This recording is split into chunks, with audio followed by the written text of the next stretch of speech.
Waalaikumsalam warahmatullahi wabarakatuh. Selamat pagi, Bapak dan Ibu-ibu serta teman-teman semuanya. Puji syukur kita panjatkan kehadirat Allah Subhanahu wa Ta'ala yang telah berikan kesempatan kita bertemu di penyuluhan kali ini. Pada kesempatan kali ini, kami akan memberikan penyuluhan tentang etika batuk dan bersin yang benar. Terima kasih kepada Bapak-bapak dan Ibu-ibu yang telah berpartisipasi dalam acara penyuluhan kali ini. Selanjutnya akan saya lanjutkan kepada moderator. Saya persilakan. Assalamualaikum warahmatullahi wabarakatuh. Selamat pagi Bapak-bapak dan Ibu-ibu sekalian. Saya selaku moderator dan di sebelah saya selaku penyaji.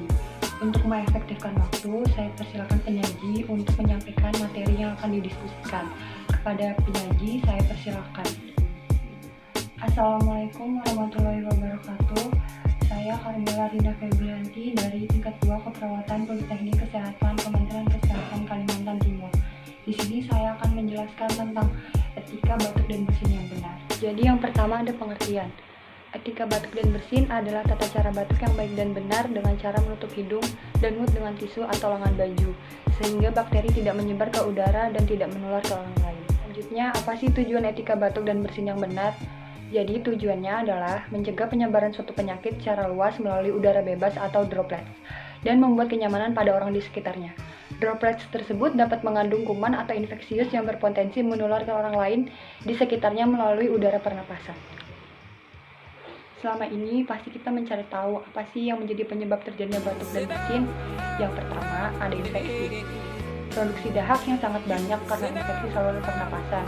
Misalnya flu, bronkitis, dan penyakit serius, meskipun jarang, yang misalnya pneumonia, TBC, dan kanker paru. Selanjutnya, ada alergi. Alergi masuknya benda asing secara tidak sengaja ke dalam saluran pernapasan, mengalirnya cairan hidung ke arah tenggorokan, dan masuknya saluran pernapasan atau penyempitan pada saluran pernapasan. Berikutnya adalah kebiasaan batuk dan bersin yang salah. Seringkali pada saat kita batuk dan bersin, kita mengabaikan etika batuk dan bersin yang benar, sehingga menyebabkan virus yang dikeluarkan saat batuk dan bersin dapat menyebar dan terhirup oleh orang lain.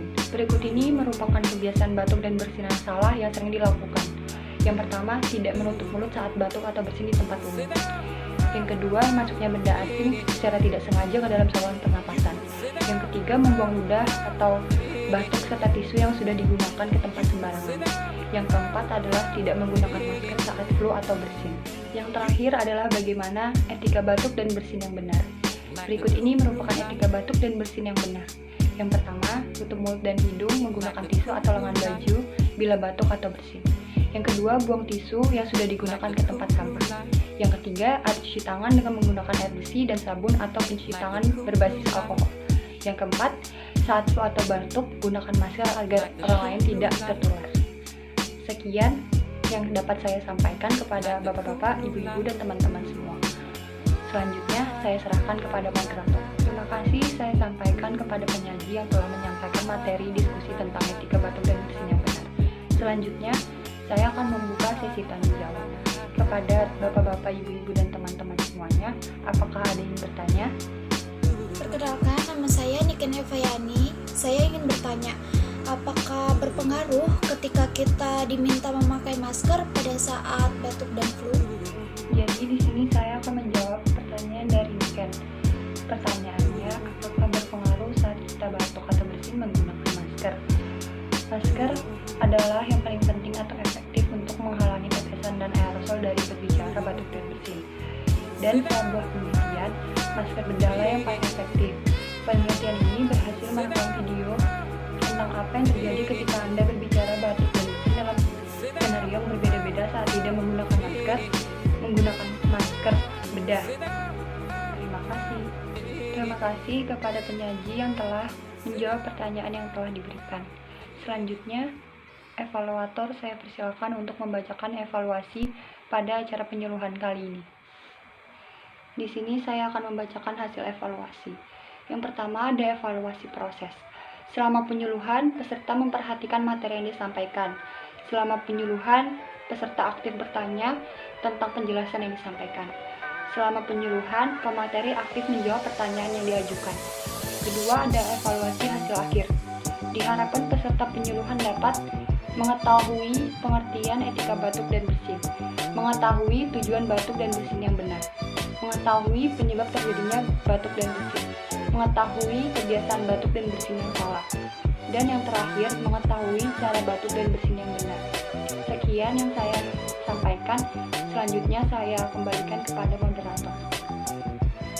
Terima kasih kepada evaluator yang telah membacakan hasil evaluasinya. Demikian diskusi yang dapat kita lakukan pada hari ini. Semoga materi yang disampaikan dapat bermanfaat bagi kita semua. Kurang lebihnya mohon maaf. Wassalamualaikum warahmatullahi wabarakatuh. Saya kembalikan acara ini kepada MC. Demikian kegiatan penyuluhan tentang etika batuk dan bersin pada hari ini.